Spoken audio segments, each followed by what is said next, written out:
So I just wanted to talk a little bit tonight about successful early development of bonsai material. This is my passion. I knew this was going to be my passion before I apprenticed with Michael. I spent 2.5 years apprenticing with Michael. And really what I wanted to do during that time is I wanted to learn his eye. I wanted to know what a good tree looked like so that I could begin to work to make a good tree. Because I knew that if I just studied technique about making good trees, I might miss the mark. I might still miss the mark. But at least I'm going to be closer to knowing what a good tree is and what a not good tree is. So I really spent a lot of time looking at his work through his eye, looking through other people's work through his eye, to learn the nuance between a 10 quality tree and a 9 quality tree and a 7 quality tree and a 2 quality tree. Most people can pick out a 2 to a 7, but it's really hard sometimes to pick out a 7 and an 8 and a 9. You really see these nuanced differences. So I really wanted to spend my time, putting my time in his yard to learn those differences so that hopefully I could shoot to that mark. And I really, like I mentioned earlier, I'm very passionate about trying to, in real time, trying to teach other people what that looks like. Not only people that are interested in growing like I am, but are interested in just a few seedlings in their backyard or propagating the farms, whatever you're doing. On any level, if you're developing material and not just buying material and showing it, hopefully the information will help them and really trying to push people into that good information. So that's what we're going to work on a little bit tonight. And as earlier, if you have any questions, raise your hand and yell it out. I'd love to answer questions in real time so we don't forget. So how do we develop material into good bonsai? I already addressed this a little bit, but in order to know where we're going, we have to know what's there. We have to study the final product. So if it's like this, looking at the final product, looking at trees and books, if you only have access to Japanese show books, or if you have access to professional yards, spending time with good trees really is the way to do it. And enjoy the tree as an art form, but then begin to get an eye for, like we talked about this morning when I was walking around, getting an eye for how it might have been created, what work went into it. I was mentioning earlier, Mike has some chochobai, they're 12 inches tall, 14 inches wide, and they're not impressive unless you understand that in a 4-inch chunk, there's 50 cuts over 27 years. And so, because how chochobai wants to grow is very long and straight, and his chochobai are really ziggy, and if you realize that each of those was a cut, each of those was a work, each of those was intentionally added, that's not some contorted version of the tree that grew, this is intentional work. So really getting an eye for understanding what that looks like. So ideally in person if you can. So visit collections, spend time looking at the trunk movement, looking at taper, studying branch structure, kind of observing the trees at another level. And then also, especially in the Midwest, you have a lot of opportunity to go out into nature, especially in the winter, and look at winter silhouettes. So you can look at oak trees, you can look at elm trees, you can look at hawthorn trees in nature, mature trees, and see how the trees aren't just growing randomly. They're sort of programmed to grow the way they grow, and see what nature is doing to those. See what the effect of wind and rain and snow and animals are doing to the trees. So looking at their silhouette is very important. And again, I'm going to cover this a little bit. Thank you. Studying the trees with an eye for reverse engineering. Try to unwind, rewind growth. If the tree was from the mountain, so if the grower did it, really try to think through what that was. Okay, so then, how do we get trees? Obviously, we can start trees from seed, cutting or seedling. It's the cheapest way to do trees, and it's easiest to make sure that you apply proper technique, and proper technique early. Because how many people have bought a tree from Home Depot and it was a beautiful tree and you got home and what did the first repot look like? It was amazing. It was super easy. You just teased out a few roots and you have an amazing tree right now. See how it happened, right? You dig in there and you realize that the root system of a nursery grown tree is like an onion, and in the middle of the onion is a seed plug that's this big, and there's 15 little knots. So you dig in there, you dig in there, you dig in there, and it's just a wad of root, right? So it's sometimes best and easiest to just start with new material because you're inheriting existing problems if you're starting with nursery material all the time, unless the nurseryman or woman were really intentional about building the material. Because our first work on material is to do root work and trunk line. So when the tree is young, we can be fairly aggressive with it to do root work and to do trunk line work. So we want to hit the tree early and often in both of these areas.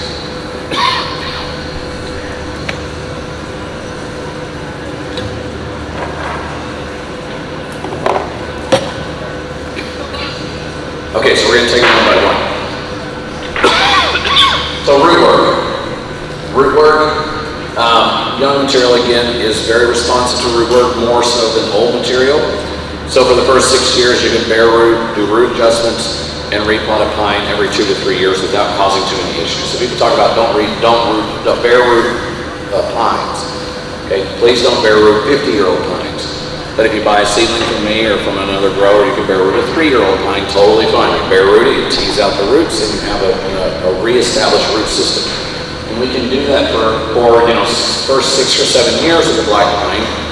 Maybe not every year, but every couple of years to really develop the root system. And then once the tree is about 6 or 7 years old, we need to start calming down the root work on the black pine, or we're going to cause other issues. But really, in the beginning, it is aggressive enough of a species that it will regrow. In fact, a lot of people probably are familiar with the root cutting method with the black pine, in which you grow a black pine from seed, and you cut it off at the ground, and then you re-root the top, and it will regrow roots. So the black pine doesn't even need roots to regrow roots with the black pine cutting method. So you can really do a lot of work on the conifer, especially the pine in the early years. Now, some things like a juniper doesn't necessarily need a lot of root work because we aren't looking for a nabari on juniper. So we don't judge a juniper by its nabari because juniper doesn't really have a nabari, so to speak.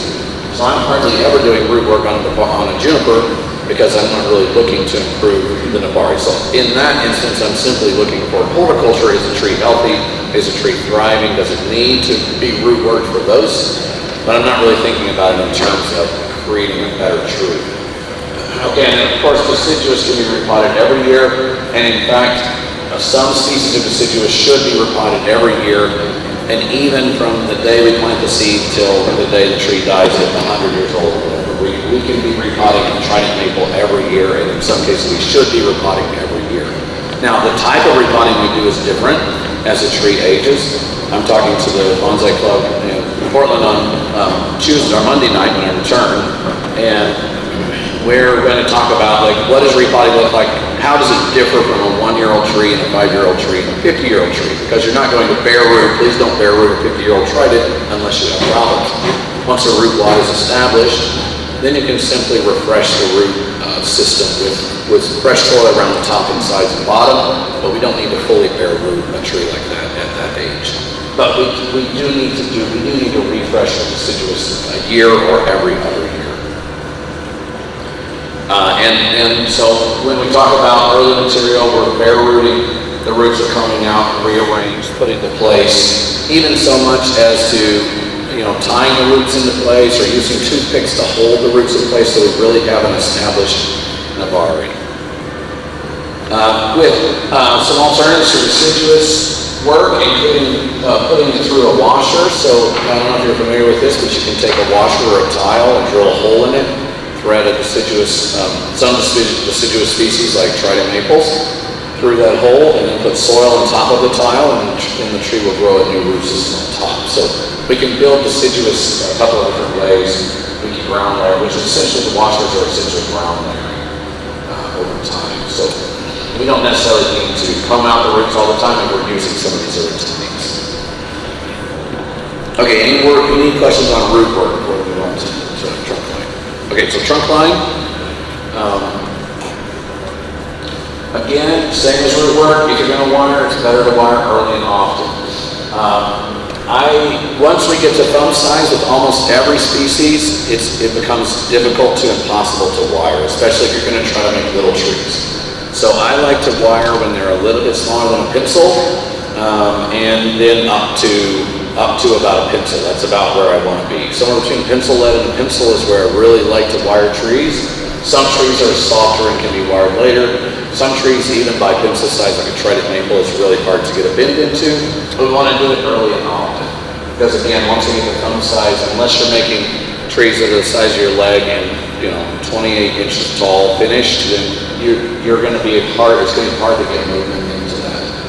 The best time to wire is the middle of winter. So I usually will wire in November and then root work in March. But you can also do, so that's sometimes between the leaf drop in the fall and the leaf wake up in the spring. But you can also do middle of summer, so when the trees harden off. So I think around here that's probably 4th of July or mid-July. You can also rewire then. You just have to be really careful if you wire in the summer, because I had about 400 tridents that I was wiring in the summer. We were working through the greenhouse and we started on one end, and when we got to the middle, I noticed a week later the tridents had already bit in from the previous wiring a week ago. So they had already, 1.5 weeks or so, they had already bitten in. So we had to stop the progression of wiring and go back and take wire off. So the trees, especially trees like trident maples, will move very quickly in the summer, so you have to watch the wire very closely. If you're doing trunk chops, which we talked quite a bit about this morning, so sometimes we develop with a trunk chop. If we're doing trunk chops, you should just add a little bit of movement, which we'll look at some slides later, and then we just let the tree grow with the anticipation that we're going to cut back to the movement. So I like to tell people, when we're looking at a tree, we're going to cut it back to the last interesting thing, or we're going to add interest past that point. So you look at, if you're asking me where I should cut a branch off, and you bring a tree to me to show me where should I cut it, well, I'm going to tell you to cut it at the last interesting thing. So you follow it back to the last interesting thing, and then we either need a wire to add interest, or we need to cut it there, and then that will add interest. I was witness to some trees that were imported from Japan, maybe, I saw them maybe 2 years ago, and I could tell you exactly when they came from Japan. They were big, nice, show green hornbeams, and I could tell you exactly when they were imported because they had 1/4-inch inner nodes, 1/4-inch inner nodes, and then all of a sudden they had 2-inch inner nodes, 4 of them, 2-inch inner nodes. Okay, well that tree was imported 4 years ago, and you didn't cut it like the Japanese master did in Japan. You just let it blow out and grow. So we can see where the last interesting thing. So my recommendation was cut it back to where the interest stopped, and we're going to start building again forward from that. Okay, yeah. So we'll talk a little bit about some lower tapering movement to get that. Some trees we need to cut back to something. So trident maple or a black pine, we can't just cut it. We can't cut the trunk off with nothing under there and expect it to live. Trident, I've had a hard time sometimes just cutting in the back and there's nothing below and they die. A Japanese maple, on the other hand, you can cut pretty much anywhere you want and it'll blow out where you want it to. So sometimes we have to plan ahead and think about where we want to cut and make sure that the branch that we want to cut to stays alive and strong so we can cut back to it. Other times, like a Japanese maple or a ginkgo, we can essentially cut where we want to, or an azalea, cut where we want to, and we'll expect to get buds.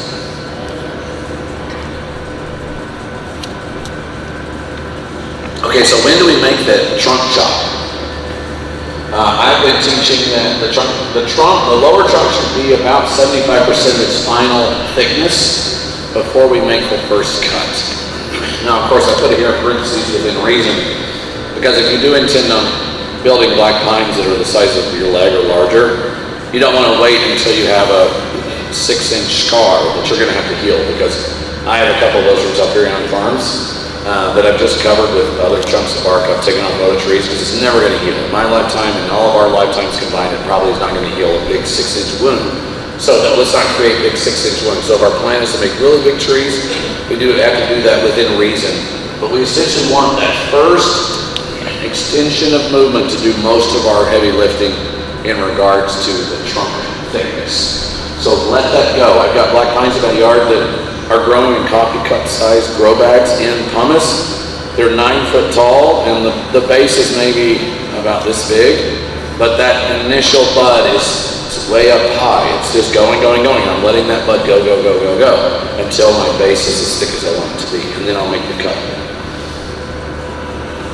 Okay, so we get a couple of things, we talked about this a little bit earlier, we get a couple of things out of a cut. We get taper as well as movement. So if we're looking for a lot of taper and a lot of movement, then we're designing the tree a little bit differently. So what are the styles of tree that have no taper but tons of movement? No taper, tons of movement. Bunjin, right? Bunjin has almost no taper, but a ton of movement, okay? So that's one extreme. What's the other extreme? We have other has no movement, tons of taper. What's that? What is that kind of tree? A sumo, yeah. Hershey Kiss, the trident maples or the black pine Hershey Kiss on the top of the box on a show beam that has almost no movement, but it has a ton of taper, right? So, but most trees are somewhere in between the two. We don't have a bunch of sumo trees, mostly for show, and we don't have a bunch of bunjin. We typically have something that's a combination of those two, okay? So we're designing our trees from the start with that in mind. And one way to do it, well, we're going to talk a little bit about kind of how we think about that in a second.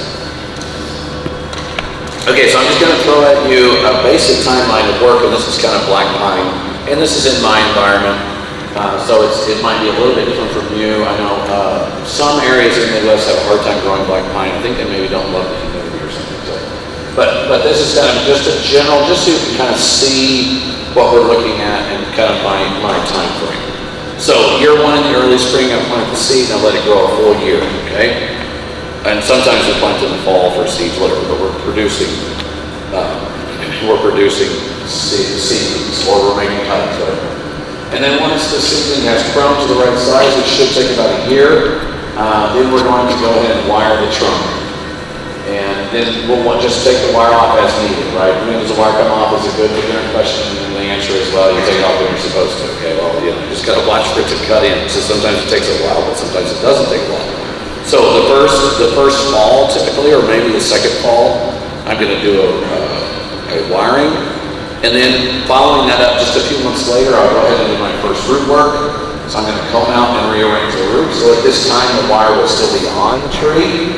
So we'll have the root work's being done with the wire in place. Okay, and then sometimes midsummer, the wire is going to come off. And then I can choose to immediately rewire the trunk. I like to wire the trunk 2 times because I get more interesting movement. A lot of times my first wiring is a little loose, or it's a little contrived. So I always rewire the trunk twice, and then I can crunch it a little bit more, move it a little bit more, manipulate it, make some corrections depending on how the trunk settled out.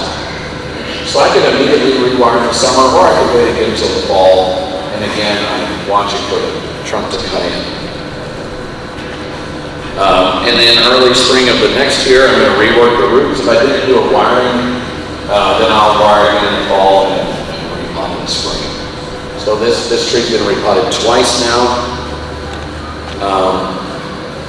And then anything that extends, so the third year, my third winter the tree's gone through, I'm going to wire any extensions, or I might wire some branches. Anything, and now I'm beginning to look for a knife or a chop, or my chop is going to happen.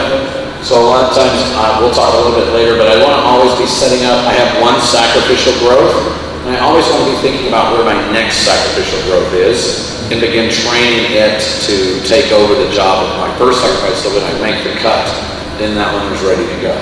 So I'm going to go ahead and wire that. And then I can make the cut, I like to make cuts in the midsummer, because the tree can quickly begin to heal the wound. I can fight disease a little bit better. So I like to make so be it year 4 or 5, it's probably about when I'm going to make my first big cut. Depending on how big of a tree. This is kind of shogi, black pine, or trident work here. Okay, and then as we begin year 5, this is our final, I say annual or biannual root work on conifers, so we need to stop working conifers so hard. I've been kind of doing them every 2 years. I think this was written with mine doing it every year, but with pines especially, I've slowed down my root work just a little bit because I kept killing trees. And that's one of the things, killing trees early on, we're going to kill a lot of trees, and that's just a reality. I'm not too precious with material. Once we get to 5 years, I'm very precious with material. I lost some 5-year-old pines this year because I had an irrigation system go out, and I was very sad about that. But I'm not too sad about losing 1- and 2-year-old material because I'm building a lot of material for into the system to have accidents like that. So I'm not too worried about, I bend more than I think I might because I get more interesting material, and sometimes that causes the trees to die. So I just have to kind of plan for that if my plan is to create material going forward.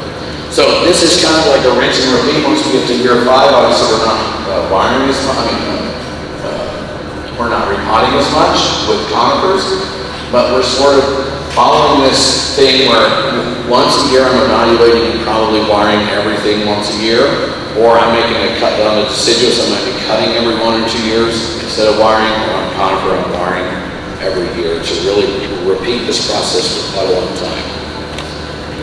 Okay, so let's look at how this applies to the Japanese black pine. So here we have, over here on the left, this is a year-old black pine seedling, and we're applying the first wire to it. And one thing I was talking to someone earlier about, we want to get the first wire, you want that first loop to be right on top of the root systems. We don't want to come up a 1/2 inch or 3/4 of an inch. You want to dig down into the soil and make sure, you can see a little root flare here. We want to make sure that first loop is right on the root flare. Why is that? 2 things. Why do we want the wire right there? Tell me why. I'm the person you told, I can tell you why. Okay, great, tell me. Because if it cuts in above there, it's going to cause a bulge and you'll have to work through. Yeah, if that wire cuts in, if you have your first wire up here, what are we going to have? We're going to have a weird reverse taper. If the wire cuts in right at the base, then we're going to have a consistent scarring that's going to create an interesting taper potential. But if it's way up there, it's going to be a weird reverse taper. Okay, why else do we want it right at the base? Get more torque. Yeah, we can get more bending out of that. The other thing is we don't want, let's say that the trunk is buried this deep, and then we start wiring right here, and we get movement. Then we when we do the root work, we got this weird straight place, and then we've got a bunch of movement, right? That's craziness. Let's not do that, especially on a show beam.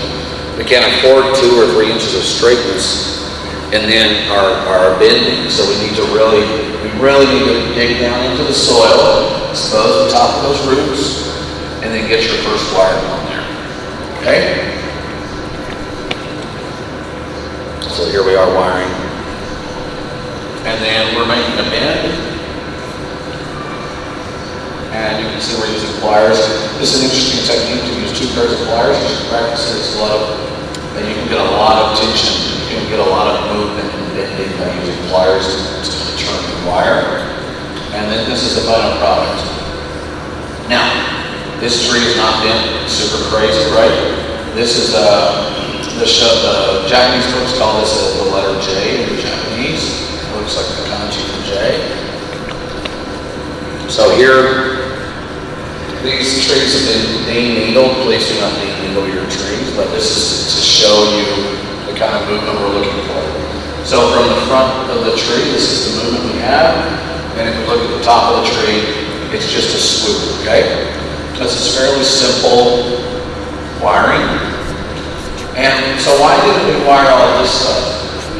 Why don't we bend all that stuff? Any idea? Let me back up. It's sacrificial, right. So where's the last interesting thing on this tree? Right there. Actually, that's where the cut is going to be. So I don't need to waste my time digging needles to wire through those needles and making movement. I mean, someone did actually. No, this is not me. This is out of the book. But I don't need to make all this crazy movement up here, and we're going to cut it off right here, right? So again, we're thinking about how the tree is going to be built, where it's going to be cut, and that's informing how much we need to wire. So on this tree, where's our last interesting thing? Right here. And that's where the cut is going to be eventually. So no need to wire above that. Okay, and then a year later-ish, we're going to pull our wire off, and here we do have some substantial wire scars on black pine. We don't worry about that too much. It's a little deeper than I used to go. I'll go deep enough that when I remove it, I don't do damage to the bark and the cambium. I don't like to do damage. I don't like to tear out material as I remove, but I want to go deep enough where I'm creating an indent. Okay? because this is gonna bark up and we're gonna get bark on top of that, it's not gonna matter. So we pull our wire off, and then this is what our season looks like 1 year later. So last year was this tall, and this year we've now extended to this tall. Again, where's the last interesting thing? Right there, that's where we're gonna cut, okay? All this is sacrificial work. And what's this job? What's the job of this? To fatten that, okay? Its only job is to fatten the lower area. Okay, here this is a different tree, but similar concept, okay? So this is year three. Again, we're just letting the tree extend. We're fattening the trunk. Where's the last interesting thing on this tree? Right there, and you can see there's a bud set here, and so we're cut down to it. Now this is a little bit smaller than I personally build. Michael taught me, and I practice this in my yard, where I want this to be about half the size, half the girth of this before I make the cut. If I make the cut too early, then the tree will sort of panic and don't know who its leader is. Here it's got a very clear leadership. Here it doesn't have a very clear leadership. It will sort of panic the tree. If this were a little stronger, then the leadership change will be a little cleaner. So if we don't have a clean leadership change, then the tree will panic and it's going to send energy to the entire system. Sometimes we want that. If we need buds, it's good to make the cut without a leadership change because the tree will push out a bunch of new buds trying to find a new leader. But if we're trying to have an upward trajectory without much of a dip, then we want the new leader to be a little stronger. This right here will give us a lot of buds, but we're going to have a little bit of an energy dip while this all rearranges itself to be ready. But in any case, took the tree, we cut it there, and this is what we ended up with. And then now here, fast forward 1 more year, and this tree now is our new leader, extending out. This is actually 2 years, 1 year and 2 years from the cut. Everybody see that? So we're like 4 or 5 years at that point. And again, this is unfortunately a different tree, but we continue to, we're decandling for the most part. We're starting to decandle these, so we keep them, we don't want big, strong extensions here. We want to keep this sweet. So we're building ramification, building branching, but we still have our extension off of that tree. This is a close-up of that. We have made another cut here, which you don't see. There's a cut here, and then now we have a shorter extension. So as you can see from the very beginning, so this is like 6 or 7 years. In the very beginning, we had very long, strong extensions, but as we get older and older, the extensions are slowing down because all of this other is starting to use the energy of the tree. We're in a fairly small pot, although we're in a training pot. The extensions aren't going to be as big. So we can see the structure of the branching to begin to develop. This is year 6 or 7. And then this is year 7 or 8. We've probably changed, I think in this example, we've changed the pot every couple of years. This is year 7 or 8. We don't have much of an extension anymore. We're going to stop having these long, crazy, because what's the job of the extension? It's to build the girth, okay? So once our girth is to the point we want it, which here, you can see how big the Nabari is in relation to the training pot. This is even going to go in a smaller pot once we get into the show pot. So we can't have much more girth on this tree if our plan is to keep it in this small pot. So we don't need these big extensions anymore. Now we're just using them for taper. Okay, and then congratulations, here's your 10 to 12-year-old show piece black pine. You can get it in the show in 2037. Now I'll expect to see some in the show in 30 to 37 when I come back. But this is our 10 to 12-year-old show piece black pine. Okay, any questions about this project? It's very easy to talk about on paper, right? A little more difficult to do in real. Yes. During your first repots, like the first 4 or 5 years, what's your soil? Oh yeah, so we'll talk soil a little bit later, but I'm mostly using, so we have a bunch of organic fir bark, composted fir bark, fairly coarse composted fir bark. So we use something like that. You've got to mix it similar, just something kind of coarse. I don't want the dusty stuff that Home Depot sells, that when you open up the bag, it's just like worm casings. I don't want that kind of thing, okay, because that breaks down. So I'm using 75% pumice or perlite, and then 25% something coarse organic. And we'll talk a little bit about soil labor. Yes?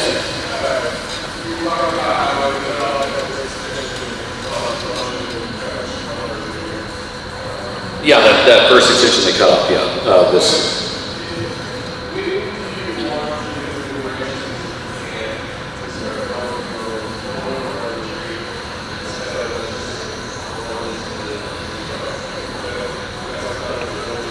Yeah, right. So the question is, how do we at the same time branching buds here and keep this pushing hard? Okay, this is a huge issue, especially like even for me in a commercial setting and doing this all the time. I have a big issue. Obviously, this is needle improvement, but I have a big issue because on the one extreme of the flow, we have full extension growth. We have rocketing to the moon, and we're making, this is kind of like growing a regular tree in your yard. It's just going straight up, and if we let that continue, then our lower buds are all going to die.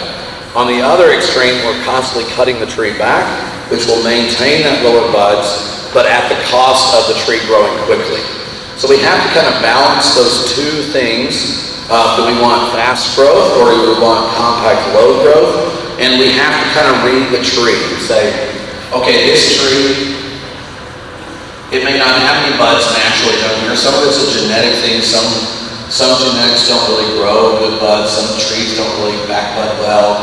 So maybe we don't there. So maybe instead of following the program, I might have to decandle this or cut this in here earlier than I want to in order to promote buds out of my needles.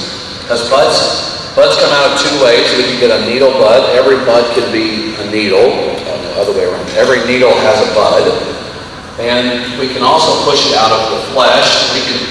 We can get it out of here with no needle. But I would say it's like 80% chance of getting one out of a needle and 20% chance of getting it out of unbarked flesh. And you're probably, unless you're working with a short leaf pine or a loblolly, you're not going to get it out of barky flesh, out of the black pine, not happening. Okay, so we need to get those buds before the needles fall off.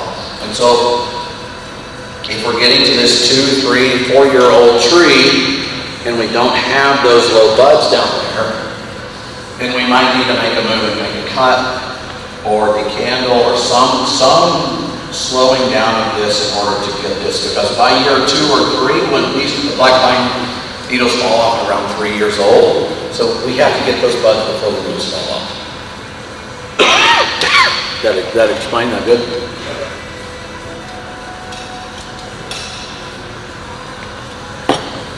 And then once we have them, we just need to protect them. So if this is rocketing too hard, these are staying weak, and we're going to have to weaken the top. If these are doing fine, and we can let that go, then we want to let that go as hard as possible. Because that's what's going to grow the tree the fastest. Okay, so here's back to this. Any other questions about this development process? Okay. So if you're trying to build a tree with dynamic taper and movement, not wooden jam, which is all moving, not monomer, it's all taper, then this is what we have to consider. Okay, this is my plea to people building trees in American bonsai. So mediocre trees really have one point of transition. You have a trunk with a cut, and then we're building our tree off of that. So there's our crown, the branches come off of that. We see that a lot of times in collecting trees, this nice big deciduous trunk, and then we cut it, and then here's our crown, and here's our branches. Okay, that really is a fairly mediocre tree, unless the tree has a lot of character because it's collected over. But that's please don't grow trees with one point of taper. Okay, good trees have 2 to 4 points of transition. So these are chops where we get more dramatic movement. We're getting 2 to 4 points of transition. Everybody understand what this means? Points of transition. So this is essentially trunk chops that are giving us a lot of movement, a lot of taper. Okay, and I'm convinced that great trees have at least 5 to infinity points of good taper. I think there were a couple of trees in the show when I was walking around that, the best trees really have yeah, that's 5 to 8 points of transition. And of course, this is a much slower way to build a tree, but it's giving us, this is our 8, 9s, and 10s trees, and these are our 3, 4s, and 5 trees, even at their best. They're not ever going to get to a 9. Okay, so here's another way we can go to show you black pine in the quickest way possible. So here we have our example, our example. Okay? Now, this is how we're going to be different. So we're going to make the cut here at some point, and that's going to give us the crown. We're going to build the crown here. Our first branch is down here, and our second branch is over there at the back, and our third branch is over here. So we have built the entire tree off of no taper. So we're not making a cut, letting it recover, making a cut, making a cut, making a cut, making a cut. We're just building a single cut tree. So I'll show you what that looks like. Now, if I had 100 of these in my yard, I'd be a very happy man. But this is a single taper tree, okay? So we have one set of growth. This is a mind fluid. He's a bonsai person in Japan. I love his work. So sorry to be bad-mouthing. I don't know if bad-mouthing, but see, there's one point of taper. There's the trunk top, and here's the tree, okay? So we see the difference in the amount of taper that this tree has versus the tree that we had before. Now again, if I had 100 of these in my yard, I'd be very happy. We don't even have this kind of black pine in America, you know, not to mention the other one. But this, as a long-term tree, this is not going to be as nice of a tree as one that has this is fairly, you know, this is the same size trunk all the way up there. So if instead we had a taper point, a taper point, a taper point, and then we're building a trunk, this would be a fantastic tree. So this is a good tree, but not a great tree. But again, we can build this tree a lot faster because we're essentially taking this seedling, making a cut, and building a tree off of just a single cut. So then all we're doing is building branching. Trunk line is finished and we're just building branching. And look him up if you're interested because he's got fantastic Instagram. Okay, so all of this material is stolen, borrowed from this book. It is in Japanese, but Google can read it. So I really love these books. We don't have great information about building trees in America, but this is a fantastic book that I found in Japan, and I have one copy left, so if you want that, I do have more at home. Yeah, there we are. Okay, so let's talk a little bit about, any questions about the building the black pine question? And this again can transfer, with a little difference, can transfer to how we build tridents, how we build quints, slight changes, but it's essentially the same concepts. Yes? You have your sacrificial leader going. When do you take it down to just one bud that's sticking? Okay, so with the black pine sacrificial growing, when do I reduce it to one bud, right? Okay, so I'm typically doing that work in the fall. So I'll get a whirl of buds with a terminal. So I'll get both branches with a terminal. And then I've got all my needles. Let me back up here to the photos. So this is my whirl with my branches, and then I've got so then up here I'm going to have another one of those. I typically do that work in the fall, winter. Because I was working with Kristen the other day. Really what we don't want to do is we don't want to start the growing season with 3 or 4 strong buds here, because what is the tree going to do? When it starts up the season, when it starts up the spring, where is it going to put its energy? It's going to put its energy in multiple locations, and then I'm going to ultimately cut them off and waste the tree's energy. So I want to tell who the leader is. So in the winter, after we slow down, these will begin to develop into something, and then they'll start rocketing in the spring. But I want to only have one that turns into in the spring.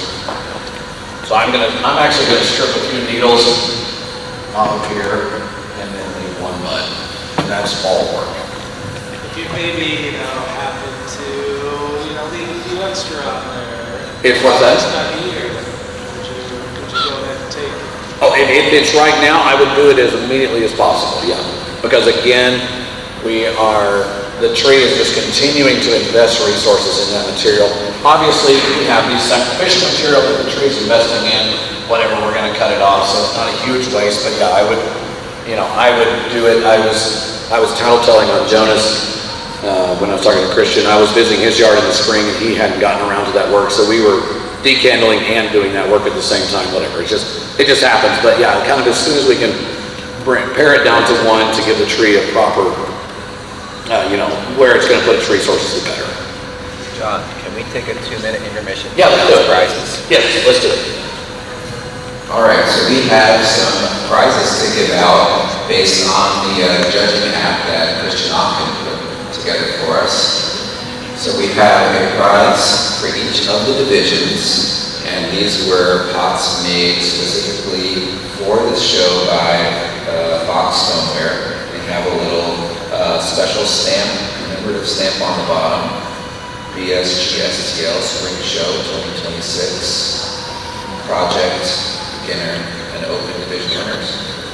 So, the winner of the Project Division is Devin Rodino. I believe it's Craig Bruno, is that right? Yeah.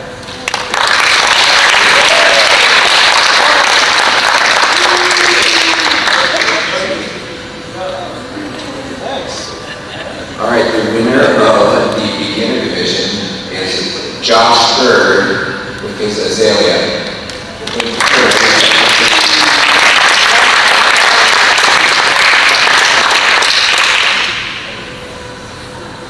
And the winner of the Open Division is Kurt Dillo with his Herculacaria.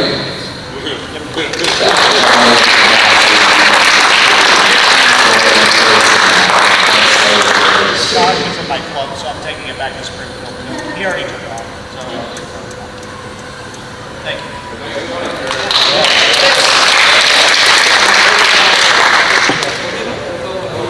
Okay, great. Mike, what was that last tree? What was the Herculacaria.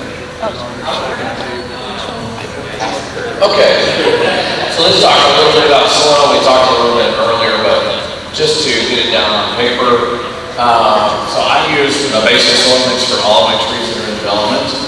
The deciduous and water-loving species is a 50-50, so some kind of organic, and I like, of course, compost or a bark, and 50% pumice. You can't get pumice, you get perlite, but some kind of 50-50 here, and then conifers 25% organic, 75% pumice. But then once we start slowing down, the Navari begins to be quote established. Once I'm happy with the Navari, or happy-ish with the Navari, then I'm gonna switch to Akadama. Because once we get Akadama in the core, we don't have to dig the Akadama back out of the core. So then we're doing what I call a bread loaf repot, where we're cutting the sides off, cutting the bottom off, putting it in a new pot, and calling it a day. I can do 50 of those in a day, and I can't barrel root a bunch of trees in a day, but I can do the loaf transfers, and trees get really happy when they have Akadama in the core. So Akadama grows fine roots, and we don't have to dig back in there. So it's the same mix, we just substitute the organic for Akadama. So 50-50, 25-75. And again, some conifers are water loving. We have hemlocks out west, we have larch out west, they love water. So if it loves water, give it a little more organic or a little more Akadama, and then conifers go obviously a lot less. Any question about soil? I love having soil conversations. Soil conversations are so fun in the Bonsai community. So you're changing to 100% Akadama, or you're changing? No, I'm switching out the organic for the Akadama. Okay. So the 50% is this is Akadama, and then this is Akadama, 25%. Yeah. So I'm just swapping the organic. It's either Akadama or bark. I don't use lava for a couple of reasons. Pumice falls out of the mountains in Oregon, lava does as well, but lava destroys tools. Now I love people that I sell tools to use lava, because I get to sell you a new tool when you chipped it, but we don't use lava out west. Well, in Oregon we don't use lava much because it destroys tools. That's simply the fact, it destroys tools. But if you're going to buy tools from me, then please use, I'll ship you lava for free. You'll use tools. All right. Okay, let's talk about containers a little bit. Everybody has probably had one of these in their life, and they might even have one right now in their yard. This is a little procumbens in a pot, and this is a little moisture tray. Now, this is what you get at the nursery center. Okay, and how well will this tree grow in here?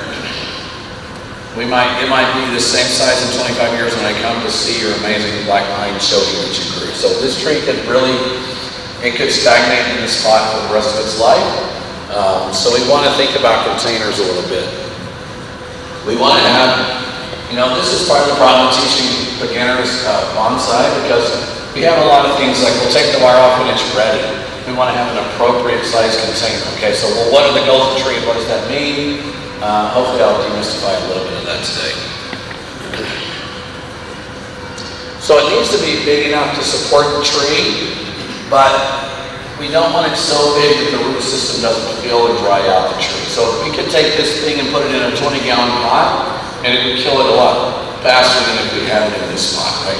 So we need the root system to get into the media, fill the media, and be able to dry the media out on a regular basis. So I say if your pot's not, normal species, but if your pot's not drying out in 2 days, then you probably have either a root problem, some kind of problem with the tree, or it's in too large of a pot. So the tree should be cycling this wet, dry cycle at least every other day. The ground is a great option for development, for speeding it up. I use a lot of above ground growth beds, like garden beds, that I plant my trees into, which is a little slower than the actual dirt.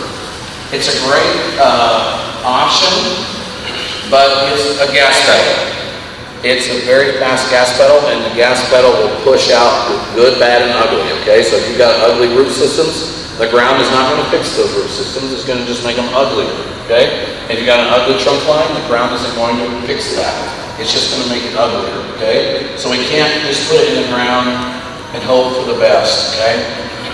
When we're in the ground, I like to use bags to keep the root system contained. I use baskets as well. But then I'm going to be taking that out of the ground every 2 to 3 years so that I can do top work, I can do root work on the tree, and then I might put it back in the ground.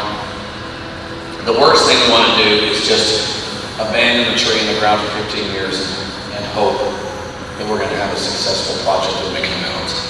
I had a new grower reach out to me once they come visit my operation. They just planted 1,500 trees and they want to come learn from me, which I'm very happy to share what I know, but I wish they would have reached out to me before they planted 1,500 trees in the ground.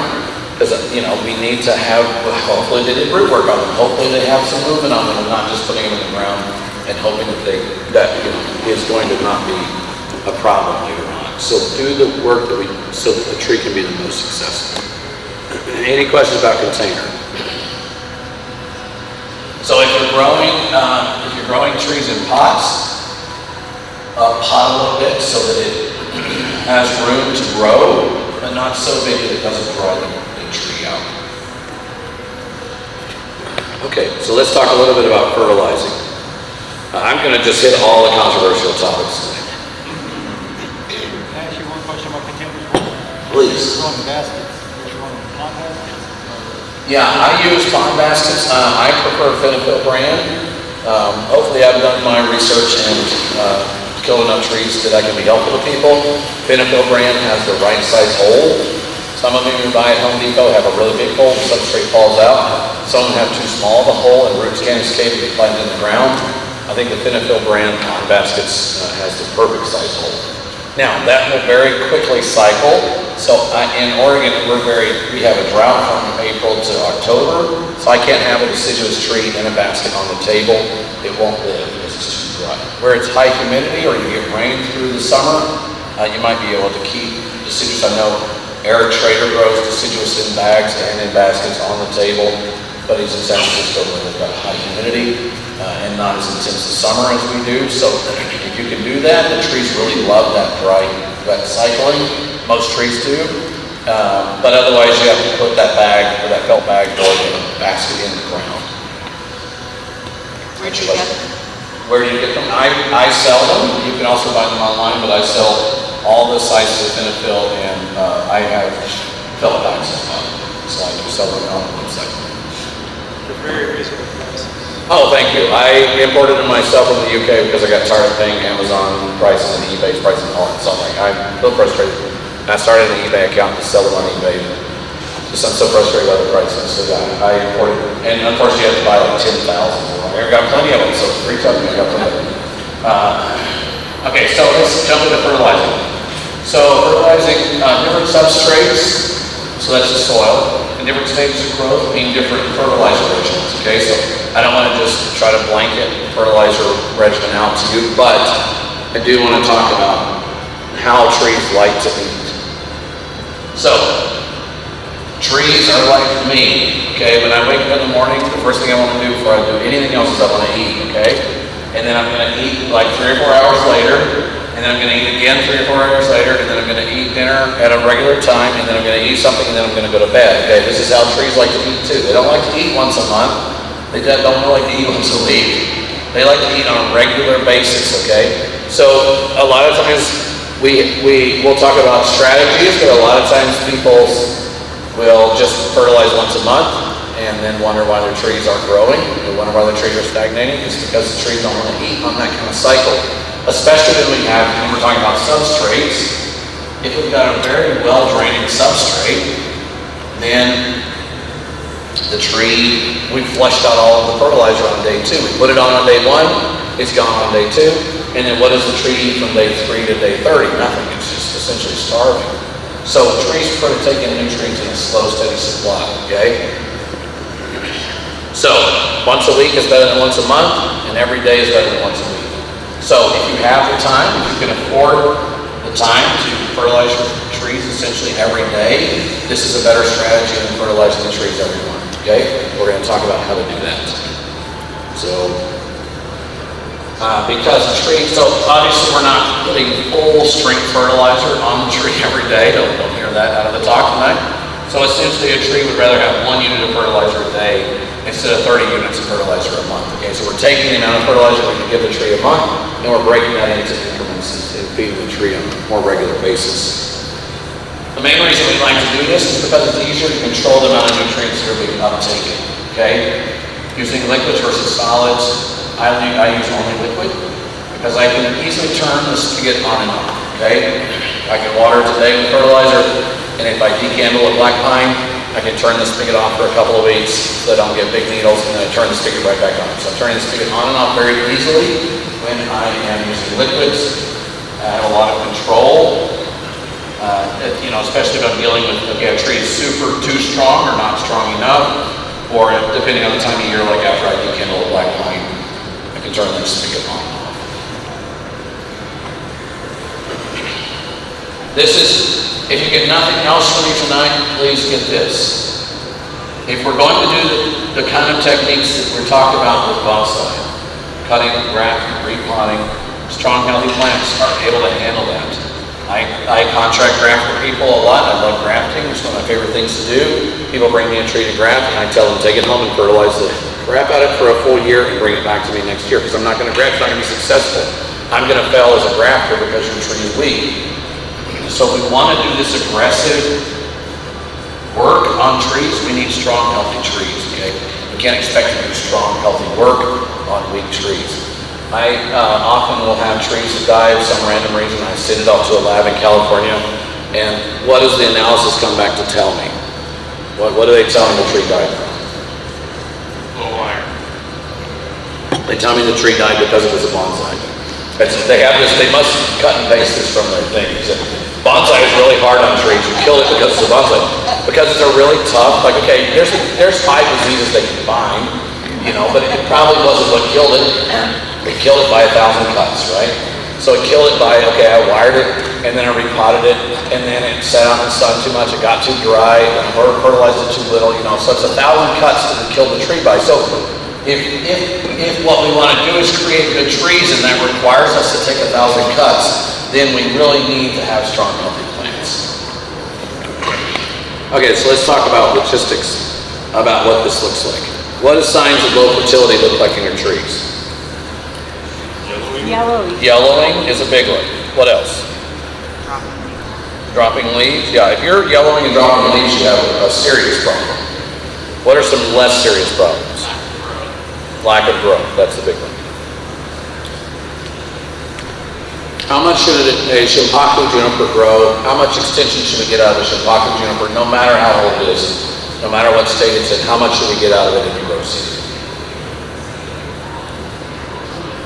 If you're not seeing 3 or 4 inches of growth tip on a shiitake juniper, you're not fertilizing it, I promise you. Even on a show tree, you should not be seeing this bump of growth with a tiny little bump sticking out of it. You should see a bump of growth with a chunk sticking out. It should extend, and then we're going to cut it back. Then it extends, we cut it back. We don't want these stagnated, I've seen so many shiitake junipers that they just have this little, okay, that was this year's growth.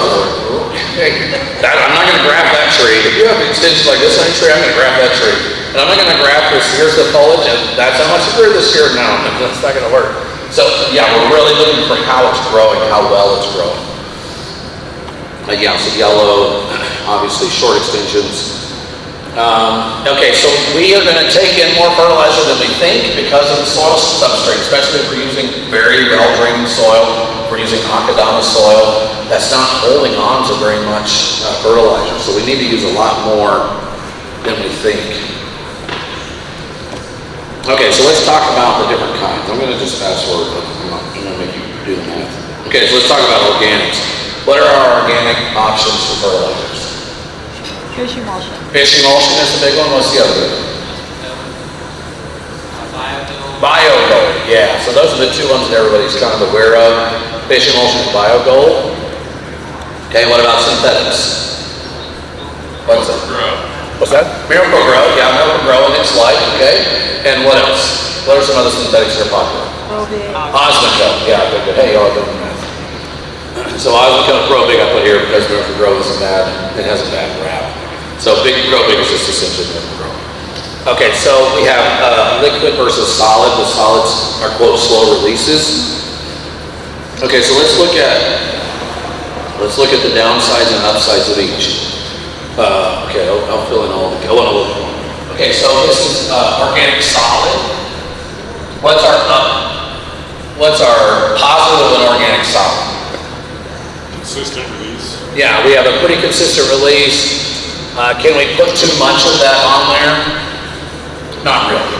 No, if you look at trees in Japan, most of the trees in the yard in Japan, the entire soil surface is covered with rape cakes or biogold or something. It's completely covered. Okay, you can't really put too much of that on. You're not going to have any issues with burn or any of that.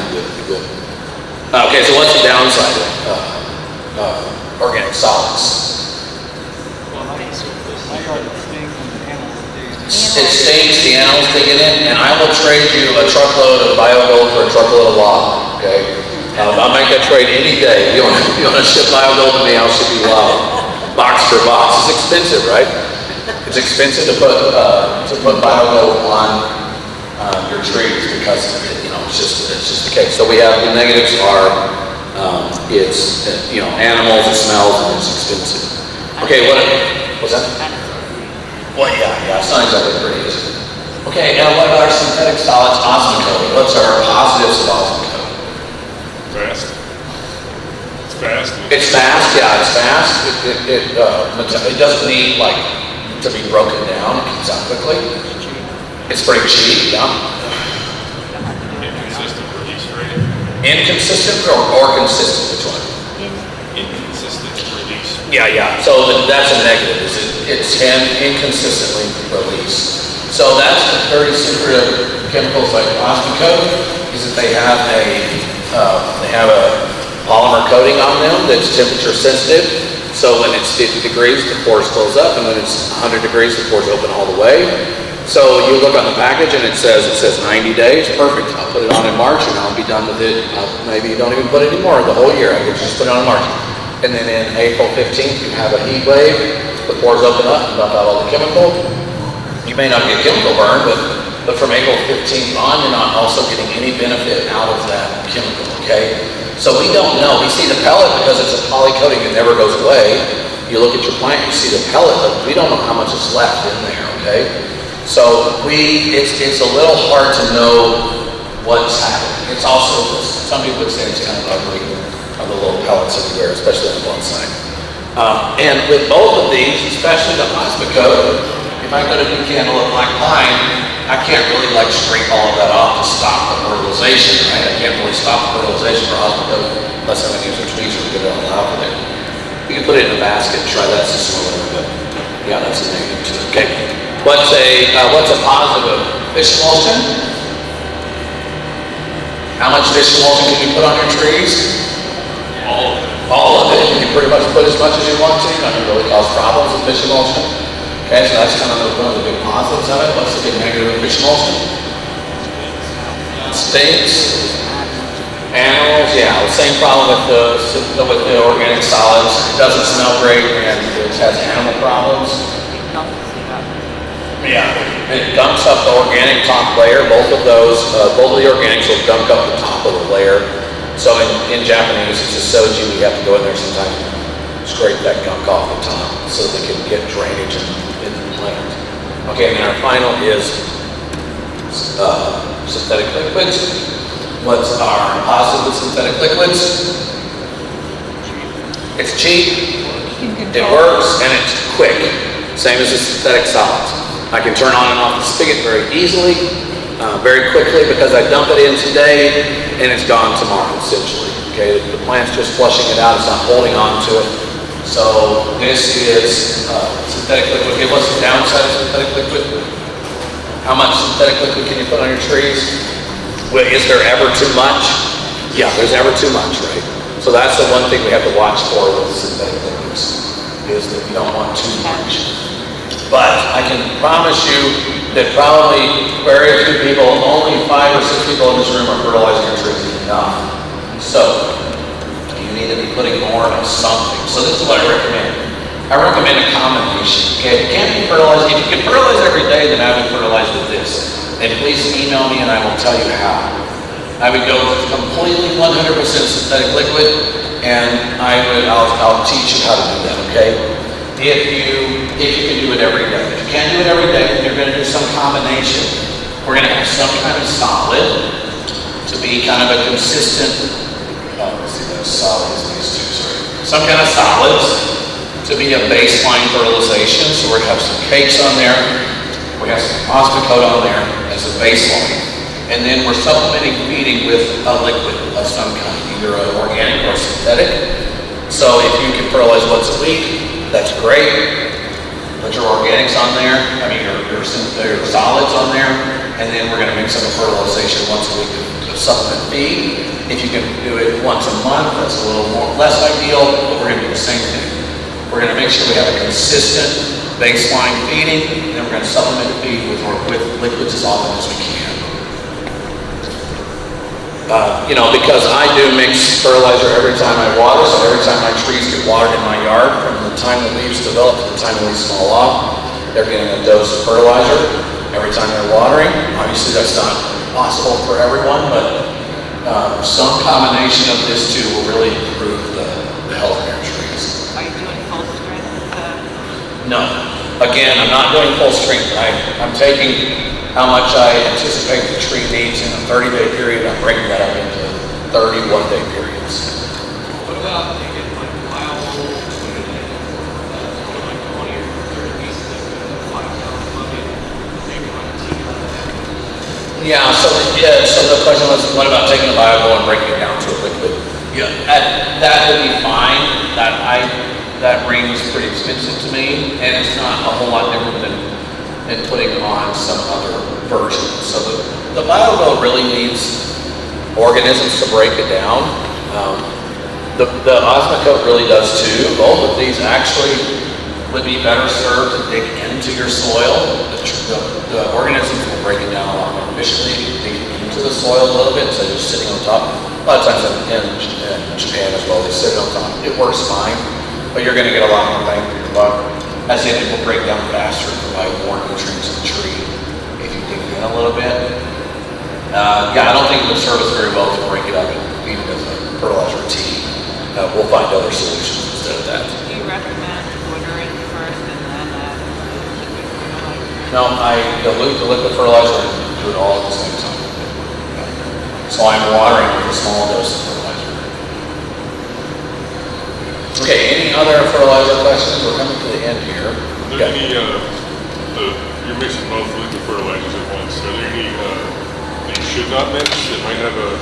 Oh, I'm only using synthetics in my yard. I only use synthetics.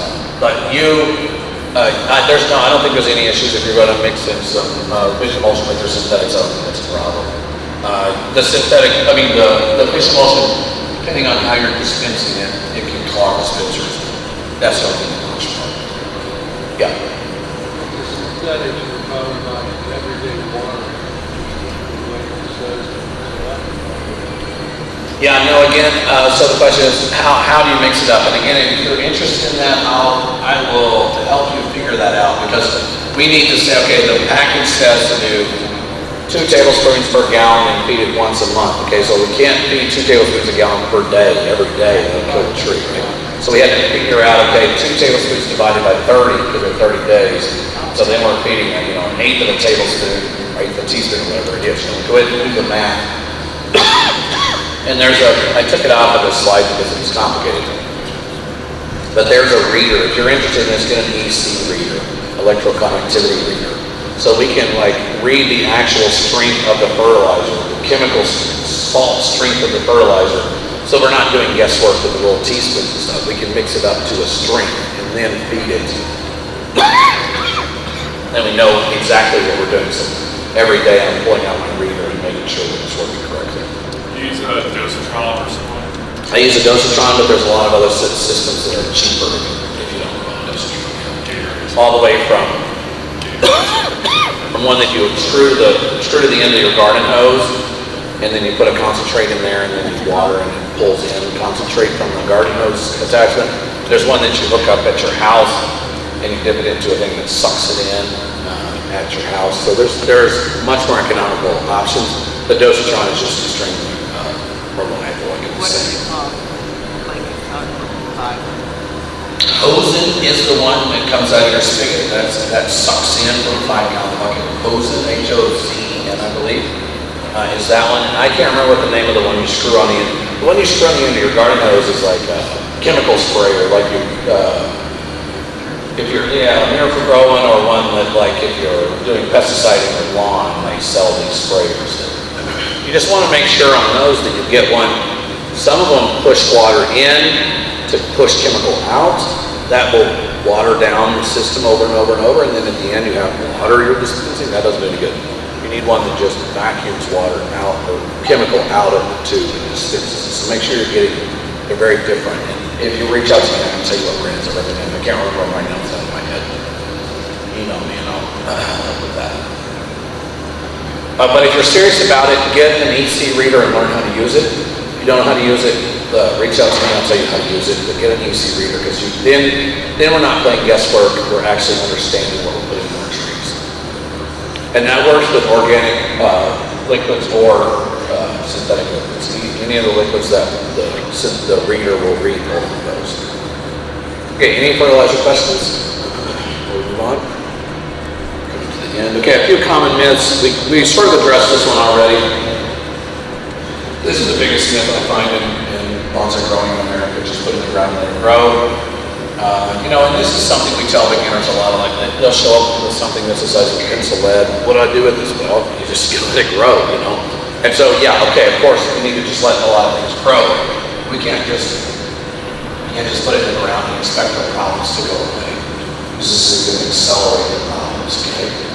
So please don't leave trees in the ground for more than 3 or 4 years unless you have a plan what to do with that. Because we're going to run into a lot of other problems, especially. We didn't really talk about this much today, but there's 2 ways to build ranches. In America, often we'll grow the branch to as big as we want, and then we'll go back and develop ramification. This is an okay system, but you'll see these big branches with nothing on them, and then people make a cut, and then they have a big wound to fix, and then they're building ramification. The better way to do that is to build your ramification first, and then let each branch, the tip of, so if you have a branch, maybe 4 of the tips are let to run. Once you have your ramification in place, then you let those run, and that energy then feeds the thickening, okay? So it's 2 kind of different ways to figure it out, right? So we didn't really talk about today, but I'll let it in here just as a myth. And then I think the final myth is this one which we've all dealt with, that buying trees with major flaws and working on them is a good way to get good quality material. That's a huge myth. Because I can probably build a tree faster than you can fix it. So if you start with a 10-year-old black pine that you buy from the nursery center, I can build a nicer tree faster than you can fix the one you buy. Okay, any final questions? Oh, look, wait a minute. I don't know what's up with that. Any questions? Well, again, I really want to thank you for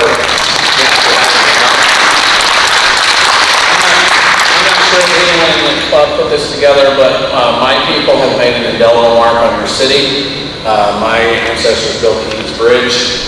But you have really made an indelible mark on me. I really appreciate having me out this weekend. And yeah, it's a lot of fun too. So see new clubs and get in, meet new people. Feel free to reach out. If you didn't grab a business card this weekend, I have some more on the table. Please feel free to grab a business card. Yeah, thank you so much. I really appreciate it.